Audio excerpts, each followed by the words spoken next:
Bonjour tout le monde, salam alaikum, j'espère que vous allez bien.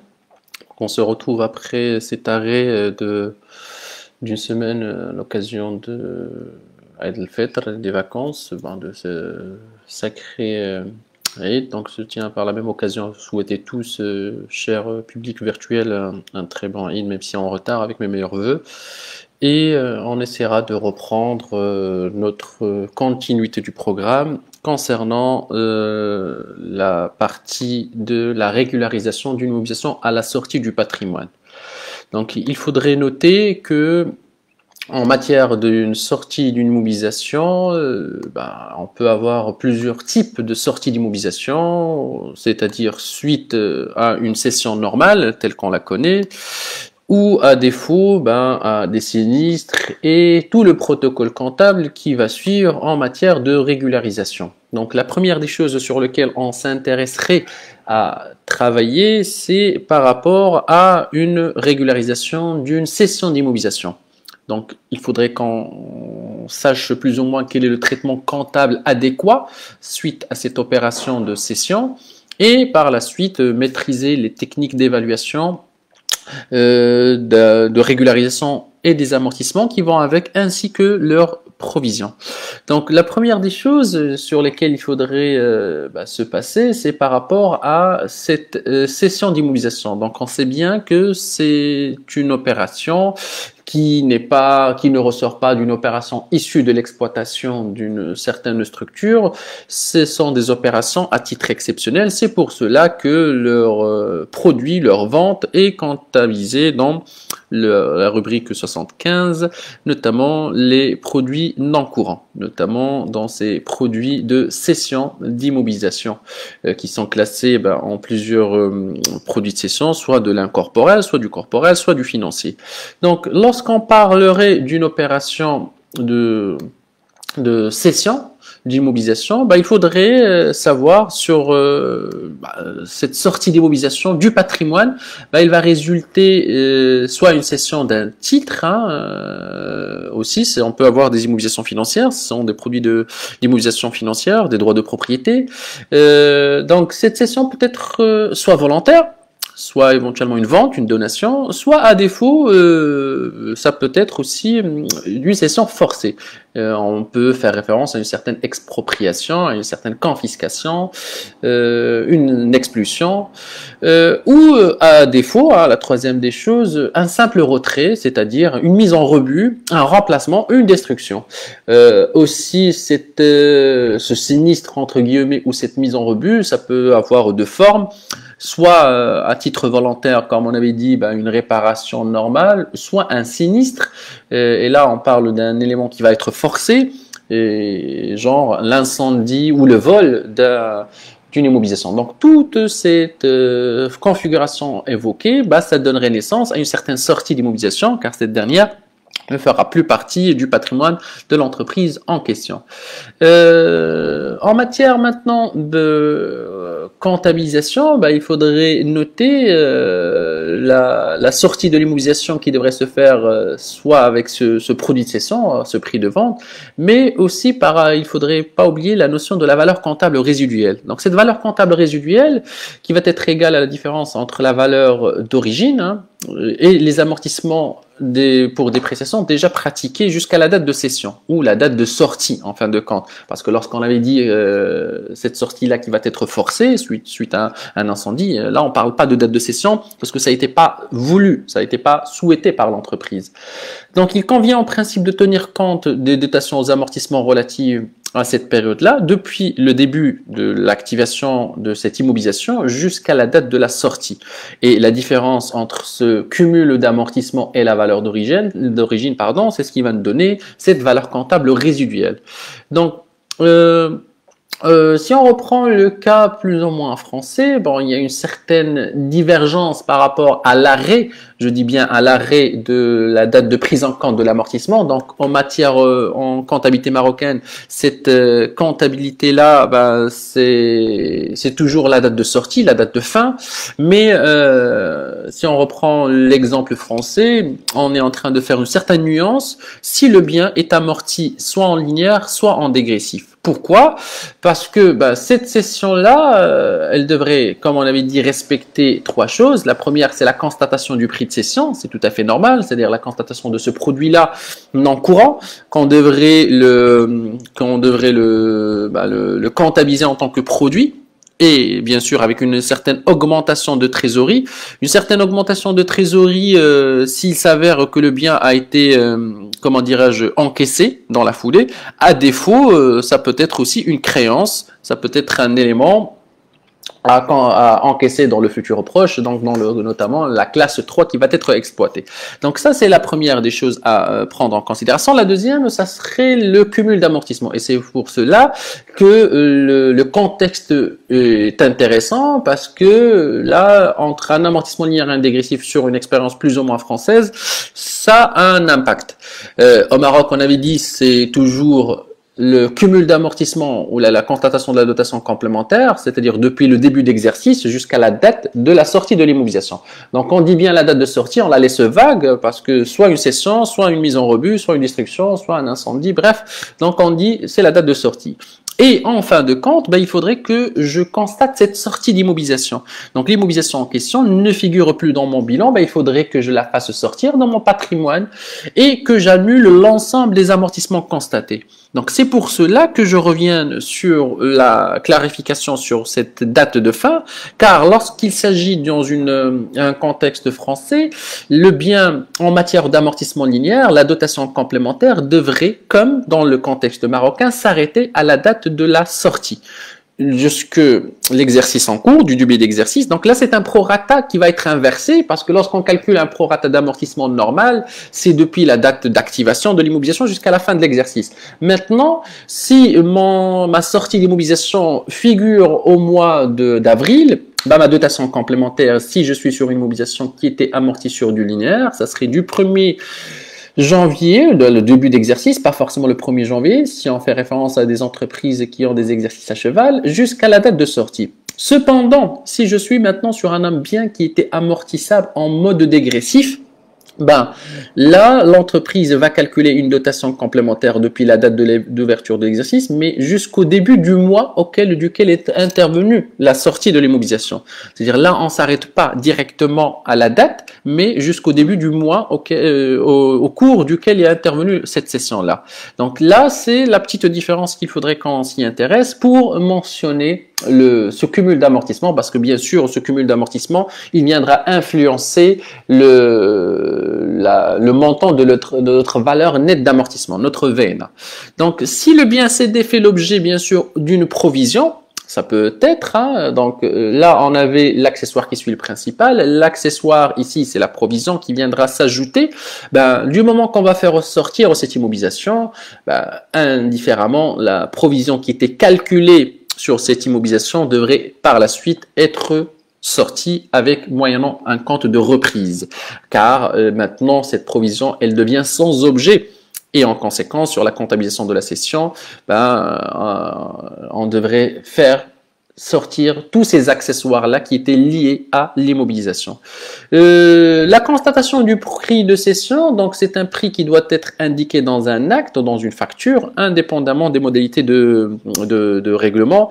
Donc, et bien sûr, des fois, on va le voir à la fin de cette séance, lorsqu'il s'agit d'une mise en rebut, lorsqu'il s'agit d'un sinistre, on ne peut pas parler d'un prix de cession étant donné qu'on n'a rien cédé, mais on va parler d'un dédit reçu, ou plus ou moins cette estimation qui va être faite par l'organisme d'assurance suite au sinistre qu'on a subi de telle ou telle immobilisation. Maintenant, s'il s'avère qu'il s'agit d'une cession d'un bien non amortissable, tout à fait normal. Donc dans ce cas-là, on aurait au jour de la cession à constater le produit exceptionnel, c'est-à-dire la cession de l'immobilisation en question, et avec soit, on avait dit, l'augmentation de la trésorerie, c'est-à-dire cette augmentation de l'immobilisation en question, soit le fait d'avoir une créance, c'est-à-dire là, on aura, ça dépend de quelle immobilisation on y va. Donc, ça serait soit un 34,81 s'il s'agit d'une session d'immobilisation normal. S'il s'agit d'une cession d'un élément d'un actif circulant, bah, ça serait un actif circulant, déjà ça fait pas partie de l'immobilisation, donc plus ou moins ça serait le 3481, c'est-à-dire créance sur cession d'immobilisation. À la date de l'inventaire, donc là je fais référence à une sortie d'immobilisation non amortissable. Donc lorsqu'il s'agit d'une immobilisation amortissable, vous voyez bien en face, vous avez les 3 étapes à respecter. Indifféremment maintenant, un bien non amortissable, en l'occurrence un terrain, un fonds commercial, on peut comment dirais-je, le revendre, mais cette fois-ci en respectant que 2 étapes. La première, c'était la constatation de ce prix de cession le jour de la cession, et à la date de l'inventaire, c'est-à-dire faire sortir le bien du patrimoine. Comment on va le faire sortir? Avec la valeur d'origine qui va être créditée, et là il n'y aurait pas d'annulation de l'amortissement étant donné qu'on n'avait pas pratiqué comment dirais-je, cet amortissement là, mais on va sortir le tout dans un compte de VNA. On avait dit aussi que lorsqu'il y aurait des éventuelles dépréciations soumises ou appliquées à cette immobilisation là, on doit aussi annuler l'ensemble de ces provisions avec des comptes de reprise. Donc ça, c'est par rapport à un bien non amortissable. La valeur ou comment dirais-je, la dotation qu'on devrait mettre en place, c'est une dotation, on va pas en passer des écritures d'un amortissement dégressif, avec bien sûr la décomposition en dotation linéaire et en dotation d'amortissement dérogatoire. Donc pour continuer, voilà, on vous mettra en face l'écriture comptable correspondant à chacune des opérations établies. Donc, bien sûr, toutes les autres parties développées dans les 8 séances déjà évoquées dans ce module-là, reprennent plus ou moins cette structure-là. Donc, on est toujours dans une phase de capitalisation sur tous les concepts, sur toutes les définitions déjà élaborées au préalable. La première écriture, c'est ce que j'avais dit, c'est par rapport à la constatation d'un prix de cession, c'est-à-dire soit le compte de trésorerie qui va augmenter, soit à défaut une créance, avec la constatation du produit. Donc j'ai bien laissé un 751 ouvert parce que tout dépendait de l'immobilisation en question qui aurait été cédée. On peut avoir une immobilisation incorporelle, et là on rajoutera tout simplement un 2 à la fin, et ça serait le compte 7512. S'il s'agit d'une immobilisation corporelle, on rajouterait un 3. S'il s'agit d'une immobilisation financière, ça serait du 4. S'il s'agit des immobilisations qui proviennent des exercices antérieurs, donc on travaillera toujours avec le 8 en dernière position qui caractérise tout élément issu des années antérieures. La deuxième écriture qui était mentionnée dans le diapo précédent, c'était le calcul de la dotation complémentaire, et c'est une écriture normale d'un amortissement avec du 619 et du 28. Bien sûr, on avait dit depuis le début d'exercice jusqu'à la fin de cette sortie de cette immobilisation, soit sa cession, soit sa mise en rebut, bref, c'est-à-dire sa date de sortie. Et en fin de compte, la régularisation d'une sortie d'immobilisation avec le crédit, parce que le jour où on avait acheté cette immobilisation-là, on l'avait débité. Maintenant, la classe 2 devrait donner naissance à un crédit. On parle d'une sortie d'immobilisation, et on devrait annuler le cumul d'amortissement ainsi que le compte de la VNA. Par la suite, maintenant qu'on a élaboré cette synthèse d'une cession d'immobilisation, on pourrait s'attarder à résoudre concrètement un cas, mais on pourrait aussi faire juste un récap. Donc je vous laisserai avec ce cas-là et on essaiera de le résoudre complètement. La synthèse d'une cession d'immobilisation, elle partirait avec plusieurs étapes. Donc la première des choses, c'est le calcul de l'amortissement, c'est-à-dire la dotation complémentaire qui se calculerait entre le début de l'exercice jusqu'à la date de cession. Après, c'est le calcul de la valeur comptable nette, c'est-à-dire c'est la valeur d'origine moins le cumul d'amortissement. Lorsqu'on parle de cumul d'amortissement, c'est-à-dire l'amortissement depuis la date de la cession, de l'entrée de l'immobilisation jusqu'à la date de sortie. Je préfère la date de sortie plus que la date de cession, étant donné qu'on avait dit que cette date de sortie est plus large que celle-là. Donc, ça va nous déterminer une certaine valeur nette comptable. Cette valeur nette comptable, c'est ce qu'on va l'écrire, la mentionner dans la troisième écriture, c'est-à-dire dans notre compte VENA. Lorsqu'il s'agit d'un bien immeuble, il faudrait aussi prendre en considération la régulation de la TVA, on essaiera de le voir ultérieurement, mais en matière de la fiscalité, c'est quelque chose qui est très important, il faudrait faire une certaine différence entre le prix de cession et la valeur nette comptable. C'est-à-dire que l'objectif ici, c'est de ne pas très s'enrichir. Après, s'il s'avère qu'il y a une certaine plus-value, une moins-value, normalement, cette plus-value devrait être prise en compte en matière d'imposition. C'est-à-dire, grosso modo, on aurait à être imposé, à payer de l'impôt, fiscalement parlant, que sur la plus-value réalisée.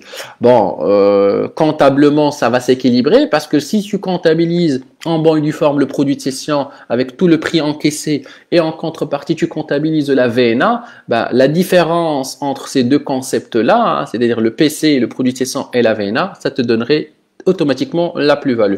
À titre d'exemple, tu achètes quelque chose, tu vends quelque chose à 100 et cette chose-là en question, sa valeur nette comptable n'est que de 80. Donc, normalement, on ne devrait pas payer de l'impôt sur les 100, mais c'est juste les 20, c'est-à-dire le surplus, c'est-à-dire notre plus-value.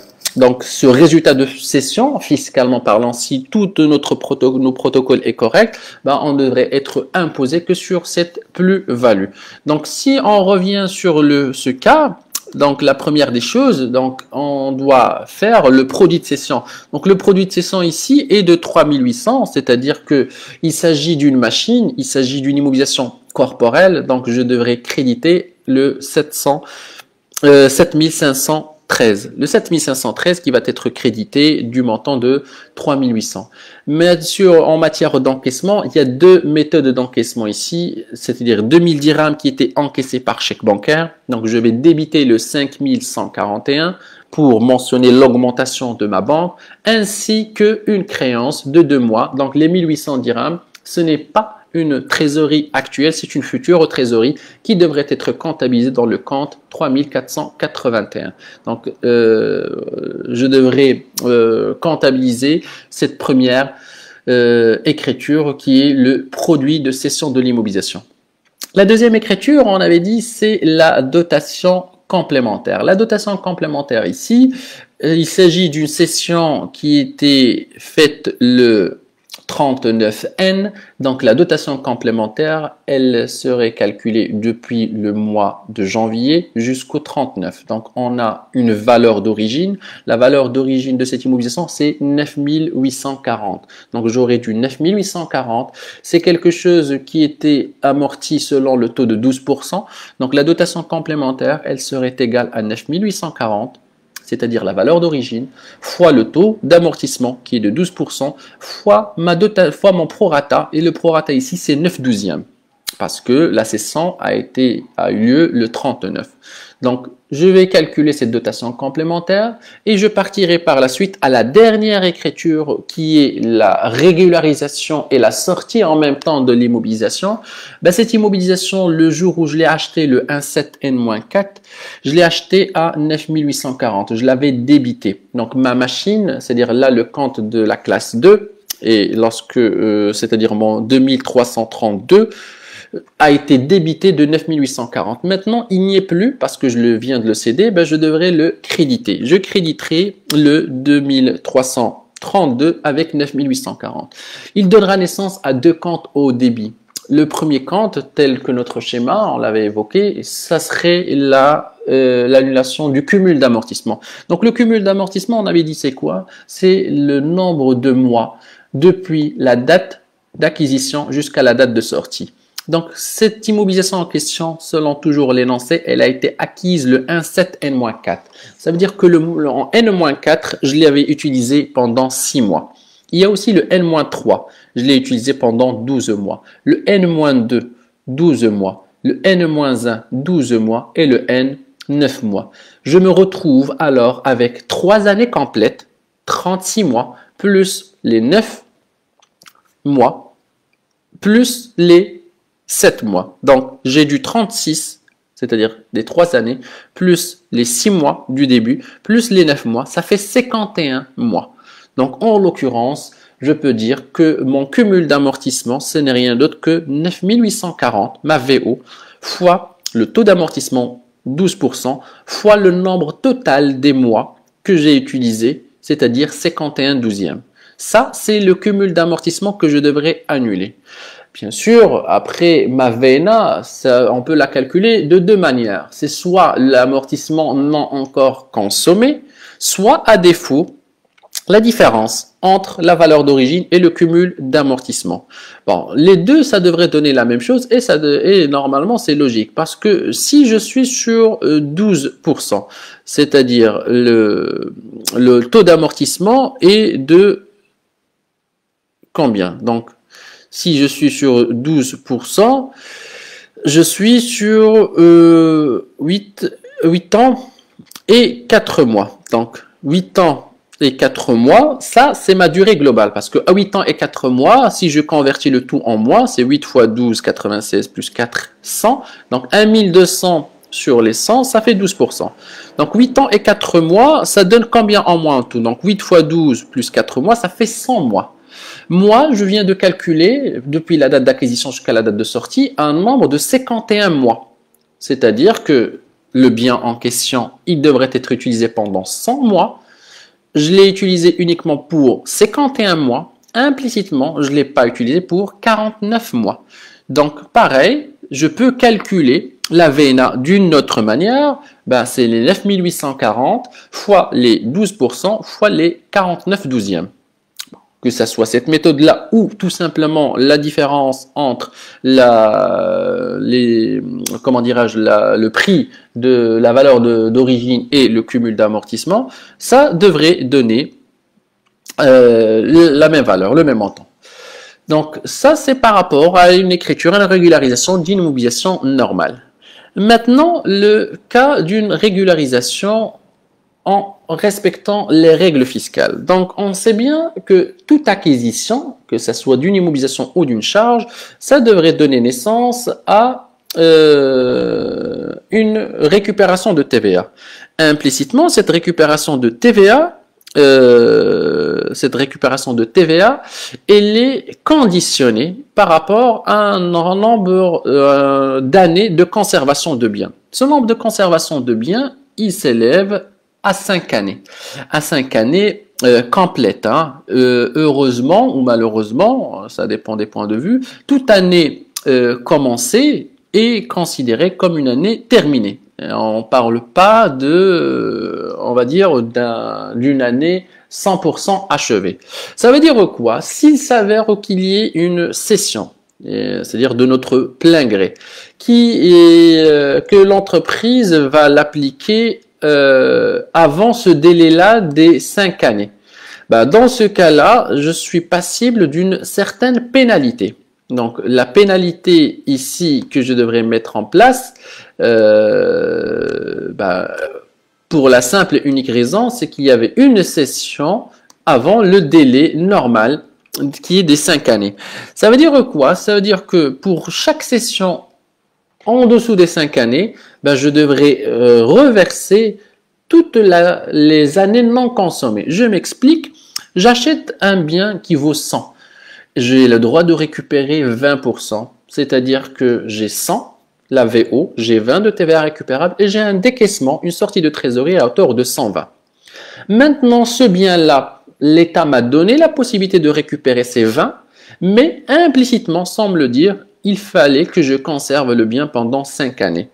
Pour une raison ou pour une autre, je revends ce bien-là, je dis bien une revente, c'est-à-dire quelque chose de mon plein gré, ben je suis passible à reverser 1/5 de TVA pour chaque année non consommée. Certes, c'est une charge non courante, c'est pour cela que je la mentionnerai dans du 65, et plus précisément, c'est le 65 831. Un 65 831, dans notre plan comptable, c'est la partie qui concerne les amendes.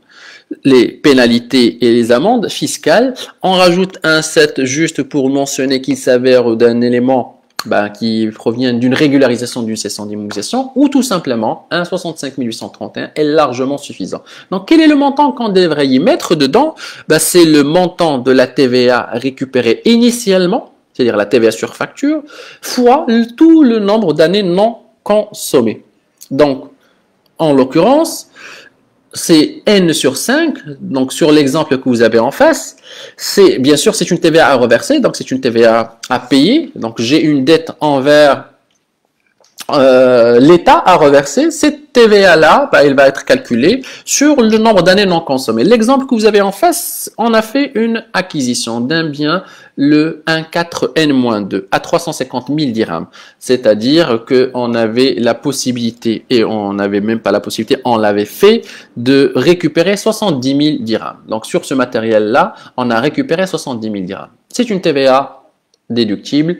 On l'avait déjà déclaré, il n'y a pas de souci. Maintenant, ces 70 000, il faudrait qu'on sache, c'est quelque chose qui est applicable pour les 5 années à venir. Cependant, on a cédé notre bien en l'année N. Ça veut dire qu'on a conservé le bien en N-2, en N-1, en N. Si on prend le calcul de ce délai-là, on est sur un délai de 3 ans. C'est-à-dire qu'on n'a pas gardé le bien pendant 5 ans, car il a été vendu que sur les 3 années à venir. C'est-à-dire qu'on n'a pas consommé, qu'on n'a pas respecté 2 autres années. Donc, en l'occurrence, ces 2 autres années, c'est une pénalité. Donc là, la TVA qui était initialement déduite, on l'avait calculé, c'est 350 000 fois 20%, c'est-à-dire 70 000. 70 000, c'est une TVA qui est passible, qui est acceptée pour un délai moyen de 5 ans. Donc, nous, on n'a pas conservé le bien pendant 2 autres années, tout simplement, le montant de l'amende à payer, c'est 70 000 fois 2/5. Donc, ce serait 28 000. 28 000, c'est le montant de la TVA que je devrais redonner, à reverser à l'État, parce que j'ai pas respecté cette conservation-là des 5 années qui étaient mentionnées éventuellement dans le CGI. Bien sûr, ces 5 années, à un moment donné, dans les anciens codes généraux des impôts, on parlait d'un 10 ans, 5 ans, mais normalement, on est sur un délai de 5 ans. C'est mieux de rétrécir ce délai-là de conservation parce que ça va inciter les entreprises à renouveler leur parc d'immobilisation dans un bref délai qui est de 5 ans et de permettre aussi un certain marché parallèle qui est le marché d'occasion, c'est-à-dire de revendre ces biens-là qui sont plus ou moins obsolètes, déjà utilisés, et de permettre à l'entreprise d'en acheter de nouvelles immobilisations plus neuves. Donc ça, c'est ce qu'on peut dire par rapport à la régularisation en matière de la TVA lorsqu'il s'agit d'une immobilisation pour une non-conservation des 5 années. La deuxième des choses qu'on pourrait aussi parler, c'est la régularisation, mais d'une cession d'immobilisation frappée d'un prorata de déduction. Donc là, normalement, c'est un élément qu'on devrait traiter dans les séances à venir, c'est-à-dire la régularisation d'une immobilisation frappé d'un prorata de déduction. Donc ce prorata de déduction qui va donner naissance à des régularisations pendant toujours un délai de 5 ans. Maintenant, s'il s'avère que je vais vendre une immobilisation dans une entreprise qui travaille avec un prorata de déduction, ce reversement-là devrait se faire avant l'expiration du délai fiscal qu'on avait dit qui est de 5 ans et il entraîne un reversement calculé sur la TVA initialement déduite. C'est-à-dire, je vais reprendre la TVA qui était initialement déduite et je vais régulariser la cession par rapport à ce prorata-là. Je m'explique, l'exemple que vous avez en face, c'est un matériel informatique avec une TVA normale de 20%. Si l'entreprise, si on fait abstraction de toute cette partie du prorata, ça a été acheté le N-2 et ça a été vendu en N. Donc, c'est-à-dire toujours N-2, N-1, N. On parle de 3 années et on n'a pas conservé le bien pendant 2 années. À défaut, si on n'avait pas de prorata, la chose la plus logique ici, l'amende à reverser, c'était les 19 200 fois 2/5, c'est-à-dire 7 680. Ces 7 680 n'est plus valable, ne sera pas appliqué parce que ici, l'entreprise, elle travaille avec un prorata de déduction. Elle est passible d'un prorata de déduction. Donc, le prorata qui était applicable l'année en question, en N-2, selon toujours l'énoncé, il est de 80%. Ça veut dire quoi? Que le jour de l'acquisition, on n'a pas récupéré 19 200. Loin de là, on n'a récupéré que 80% de ce montant-là. 19 200 fois 80%, ça va vous donner un montant de 15 360. Ça veut dire que le jour où on avait acheté ce matériel informatique, on a récupéré uniquement 15 360. Bien sûr, la partie qui est la différence entre cette partie récupérée et la partie non récupérée, c'est-à-dire les 3840 qui restent, selon les dispositions du Code général de normalisation comptable, ils devraient être intégrés dans le coût de l'immobilisation. Ça veut dire qu'ici, on n'a jamais acheté un matériel informatique d'une valeur de 96 000, mais on a acheté un matériel informatique qui vaut 99 840. Les 99 840, c'est quoi? C'est les 96 000 plus le reliquat, c'est-à-dire les 20% qu'on n'a pas pu récupérer, c'est-à-dire les 3 840. Donc, je reviens ici sur la partie récupérable. Donc, le jour de l'acquisition, on avait dit qu'on n'a pas récupéré 19 200, mais on a récupéré que 15 360, c'est-à-dire les 80%. OK?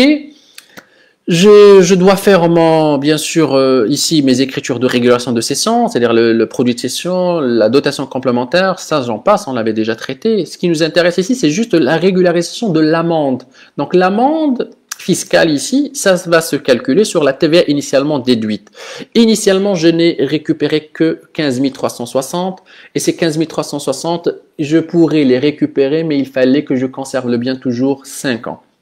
À défaut, dans ce cas-là, j'en ai conservé mon bien que 3 ans. Je ne l'ai pas conservé les 2 autres années. Donc, ça serait 15 360 fois toujours 2/5, 6 144 dirhams d'amende à reverser à l'État.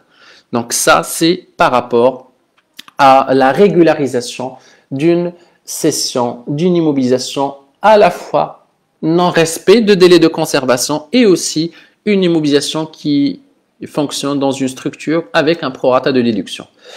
On voit l'avant-dernier point, c'est-à-dire la cession d'une immobilisation qui était dépréciée cette fois-ci et par un amortissement et par une provision. Donc on avait dit que toute la partie d'amortissement est à régulariser en matière de calcul de dotation complémentaire et aussi l'annulation du cumul d'amortissement qui commencerait depuis la date de la date du début de l'activité ou de l'acquisition de l'immobilisation jusqu'à la date de sortie de l'immobilisation. Mais maintenant, il y a aussi une provision. La cession ici devrait être régularisée en plus avec la notion de la valeur nette d'amortissement par rapport à la provision qui devrait être annulée par un compte de reprise. Donc, bien sûr, on parle des 3 écritures qu'on connaît, mais on rajoutera l'annulation de la provision tout simplement en débitant le compte de la provision déjà crédité au préalable, parce que lorsqu'on avait passé la provision, tout simplement on avait s'il s'avère que là il y a matériel et outillage, le compte qui était déjà réalisé au début, c'était le fait de débiter une DEP d'une immobilisation corporelle. Donc c'était ici le 61 943 qu'on l'avait débité le jour de la constitution de cette provision. La provision ici dans cette entreprise, elle s'élève à 24 000. Donc on avait débité ce compte-là et bien sûr on avait crédité le compte de 29,30 provision pour dépréciation des immobilisations corporelles.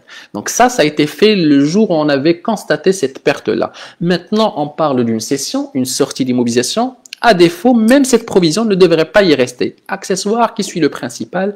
Donc, le 29,30 qui était à la base crédité, il va être débité, il va être contrepassé et on va corriger ça, non pas avec un compte de provision, mais le compte inverse, c'est-à-dire le compte de reprise. Et là, on va créditer le compte, une reprise sur une provision pour dépréciation des immobilisations corporelles, des immobilisations tout à fait normales. Donc, c'est le 7194. Le 7194 qui est la reprise sur provision pour dépréciation des immobilisations. On arrive maintenant au dernier point, c'est-à-dire l'immobilisation sinistrée. dans ce cas-là, lorsqu'il s'agit d'un sinistre ou d'une mise en rebut d'une immobilisation, ben, il faudrait prendre en considération la définition d'une mise en rebut. Donc, une mise en rebut d'une immobilisation, elle peut résulter soit d'un acte volontaire de l'entreprise, c'est-à-dire l'entreprise effectue un retrait d'actifs volontaires, elle se débarrasserait d'un certain actif sans le céder. Par exemple, on le met volontairement hors service, on le donne à une autre filiale, ou à défaut d'un événement indépendant de la volonté de l'entreprise, c'est-à-dire qu'il ne percevra pas une indemnité d'assurance couvrant ce sinistre-là. Donc, dans ce cas, le bien est hors service, mais cette mise en remue va être fiscalement aussi imposée. Donc, on parlerait pas ici d'un prix de cession, parce que le prix de cession ici, il est nul. Donc, le traitement comptable de cette mise en rebut ou de ce sinistre-là, il doit être l'immobilisation déjà qui va être mise au rebut, elle doit être amortie en totalité et la fraction des amortissements qui ne représente pas l'utilisation normale du bien en question doit être comptabilisée dans un compte de dotation d'amortissement exceptionnel.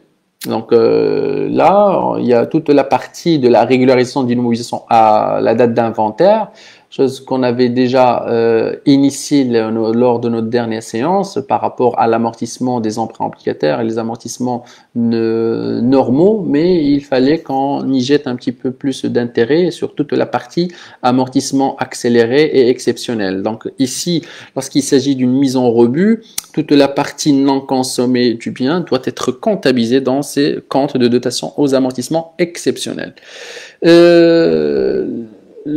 Pareil, lorsqu'il s'avère que ce bien-là a été amorti en dégressif, donc il y a la partie de reprise des amortissements dérogatoires qui a été déjà constatée au préalable. Donc, lorsqu'il s'agit de cette mise en rebut, l'objectif c'est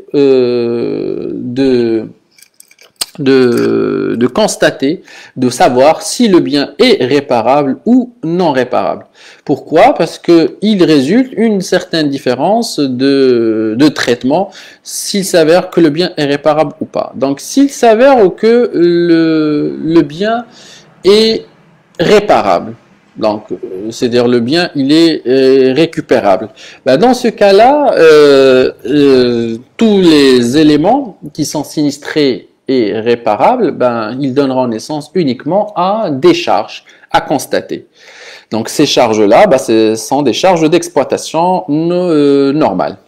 Maintenant, si le bien est totalement irrécupérable, on parle d'un bien qu'on ne peut pas le réutiliser, il faudrait que je comptabilise une certaine indemnité d'assurance qui va être analysée, qui va être prise en compte, entre guillemets, tel qu'un prix de cession. Donc, sur ce prix de cession-là, il faudrait que je constate du coup la sortie de l'immobilisation, parce que le bien il est irrécupérable, il ne peut plus fonctionner au sein de l'entreprise. Donc, toute la partie annulation des amortissements constatée jusqu'à la date de sinistre, c'est pour ça que je dis la date de sinistre, la date de sortie et non pas la date de cession, la détermination de la VNA et l'annulation de la valeur d'origine. Et il faudrait aussi que je constate l'indemnité reçue. Donc, cette indemnité-là qui va être comptabilisée en tant que produit non courant parce que c'est pas chaque jour que l'entreprise connaît des immobilisations sinistrées et ça va être comptabilisé dans le compte 75 812 qui est le compte des dits reçus. Le souci, c'est que on pourrait avoir des problèmes d'évaluation en fin d'exercice. Donc, en France, on peut neutraliser cette valeur avec un transfert de charge exceptionnel. Au Maroc, on peut faire des estimations. Donc, on peut avoir une estimation, un accord de principe et par la suite, sur cet accord de principe, le régulariser par rapport à, à un montant réel lorsqu'on va le recevoir.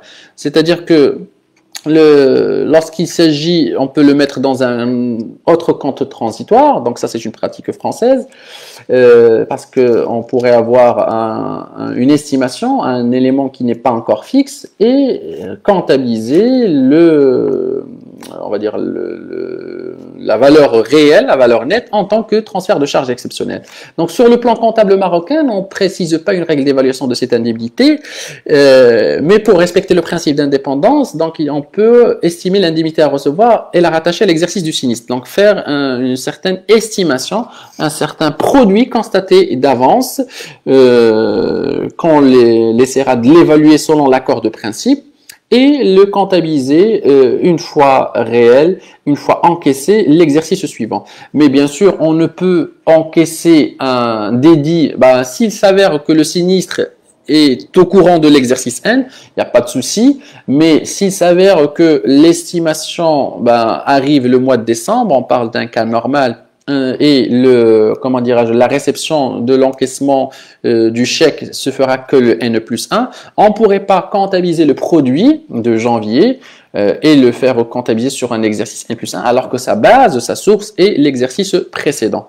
Donc, c'est pour cela que l'indemnité doit respecter ce principe d'indépendance des exercices.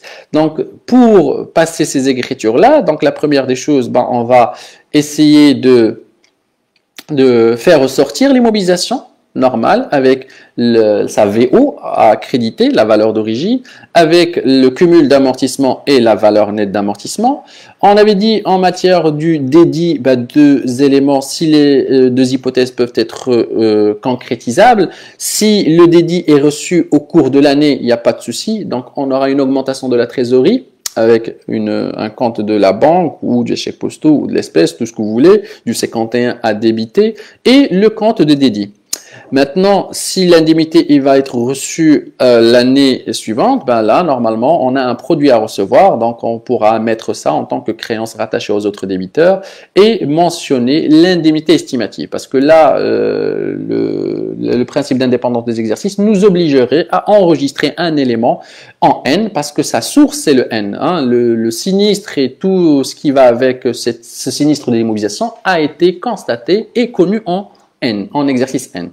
C'est-à-dire la réception, peut-être qu'elle se fera que l'exercice suivant, mais on n'a en aucun cas à enregistrer le produit spécifiquement pour le N+1.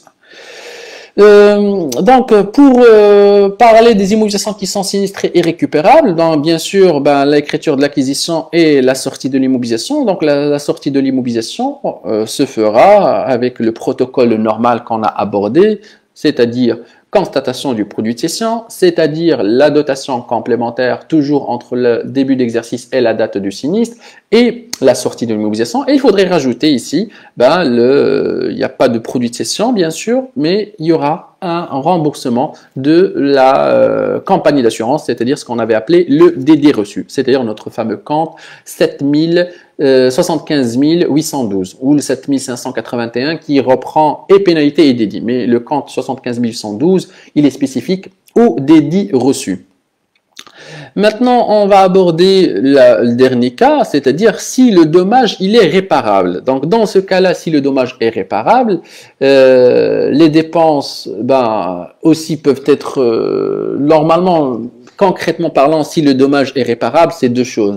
Soit la compagnie d'assurance, elle prendra en charge la totalité de la réparation et le bien, en l'occurrence, il continuera à être exploité. La chose la plus intéressante en matière de comptabilité approfondie, c'est qu'il faudrait qu'on revoie un petit peu à la baisse la durée d'utilisation. Si vous avez un véhicule qui a pris un PET et qui est assez costaud, sa durée de vie normale peut être revue à la baisse et on pourrait justifier qu'au lieu des 5 années, on peut répartir que sur 4 années. Donc là, soit la compagnie d'assurance, elle se focalisera à réparer et là, on n'aura aucun frais à dépenser. Donc, on aura plus ou moins pas d'écriture assez importante à mettre en place, à défaut de revoir à la baisse la durée d'utilisation du bien. Maintenant, si nous, en tant qu'entreprise, on s'en occupe à amortir et aussi à réparer le bien, il y aura un certain décalage de la trésorerie. Comment s'expliquerait cela? C'est-à-dire qu'au début, c'est nous qui vont ramener le bien au garagiste, à la personne qui fera cet entretien et réparation. Donc, on aura une certaine sortie de trésorerie, donc une activation de la charge. Et si la charge à mettre en place, ce n'est rien d'autre qu'une charge d'exploitation qui est l'entretien et réparation, le 6133. Et bien sûr, la TVA qui va avec et la sortie de la trésorerie. Ça, c'est la dépense qui va être activée T0. T+1. C'est-à-dire lorsque l'indemnité il va être reçue, lorsque je vais représenter ces factures de réparation à la compagnie d'assurance, cette dernière va me rembourser. Ben, elle vient comment dirais-je, la compagnie d'assurance viendra me rembourser. Et comment dire, lorsqu'elle viendra me rembourser, je vais neutraliser la charge. Donc, je vais rentabiliser ma charge activée et je vais annuler, neutraliser le 6 avec le 7. Donc, voilà, c'est ce qu'on peut dire par rapport à l'ensemble de ces immobilisations. Là, vous avez un dernier exemple d'un dommage réparable. Là, il y a certes une certaine acquisition, mais lorsque le dommage il est réparable, on ne parle dans aucun cas à une sortie d'immobilisation. Le bien, il est toujours en activité, donc il faudrait uniquement constater l'entretien ici qui s'élève dans cet exemple-là, dans l'exemple que vous avez en face, à un montant de 35 000 dirhams. Donc, les 35 000 dirhams, c'est des choses qui ont été subi par l'entreprise le 1.10N et remboursé à l'entreprise le 1.12N. Donc en fin de compte, c'est une opération qui est entre guillemets assez neutre pour l'entreprise, car l'entreprise ne cherche pas ni de s'appauvrir ni de s'enrichir de ce genre d'opérations qui sont certes des opérations très exceptionnelles, mais surtout de se concentrer et de se focaliser sur son noyau d'activité, que ce soit commercial, industriel ou tertiaire. Donc voilà, c'est toute la panoplie des immobilisations, le traitement des immobilisations qui vont connaître une certaine sortie de l'immobilisation. Donc plus ou moins, c'est des entreprises qui connaîtront des opérations assez exceptionnelles et qui devraient traduire cela sur le volet comptable, le volet fiscal, et aussi la régularisation qui viendra par la suite en matière de réduction des durées d'amortissement. Donc, pour récapituler, on avait dit que ce genre d'opérations, ce sont des opérations qui sont exceptionnelles, qui pourraient être traduites avec un produit de cession, une augmentation de trésorerie, une constatation d'une créance sur les cessions d'immobilisation. Par la suite, la sortie le calcul de la dotation complémentaire, c'est-à-dire la dotation depuis le début de l'exercice jusqu'à la date de la fin, de sortie, de cession, de mise en rebut, d'abandon aussi. On peut avoir un abandon d'immobilisation. Dans un exemple français, il faudrait qu'on prenne attention sur quel type d'amortissement on parle. Est-ce que amortissement linéaire ou dégressif, pour savoir sur quelle date on va s'arrêter à calculer l'amortissement. Et en fin de compte, la sortie de l'immobilisation avec sa valeur d'origine et l'annulation du cumul d'amortissement. Et la différence, cette différence qui peut se calculer de deux manières, c'est-à-dire soit la différence entre la valeur d'origine et le cumul d'amortissement qui serait mentionné en tant que VNA, soit à défaut, l'amortissement de toute la partie non consommée. Il faudrait aussi voir est-ce qu'il s'avère que cette immobilisation a donné naissance à des provisions pour qu'on puisse les annuler moyennant la reprise. Et en fin de compte, voir le respect des délais de conservation des 5 années. Tout ce traitement-là, il est plus ou moins similaire lorsqu'il s'agit d'une immobilisation sinistrable, et sauf que là, il n'y aurait pas de produit de cession. L'équivalent ici, ça serait un dédit reçu et ça serait toujours un produit non courant. Donc voilà ce qu'on peut dire par rapport à une sortie, à une régularisation d'immobilisation sortie du patrimoine de l'entreprise. Donc on essaiera de voir les autres facettes tout au long éventuellement de la suite de notre programme. Je tiens à saluer une énième fois l'initiative Qrayfda qui continue toujours à vous dispenser des cours qui sont très intéressants et intéressés à la fois. Je tiens aussi à saluer tout notre cher public virtuel qui nous suit depuis le début de cette initiative-là. Donc, toujours, si vous avez des questions, donc vous avez mes coordonnées à la fin de ce diapo-là. Ça serait toujours un plaisir de vous répondre. Donc, sur ce, je tiens à vous souhaiter un bon déconfinement. On y touchera à la fin, Inch'Allah, et un très bon début de semaine. Donc, merci à vous.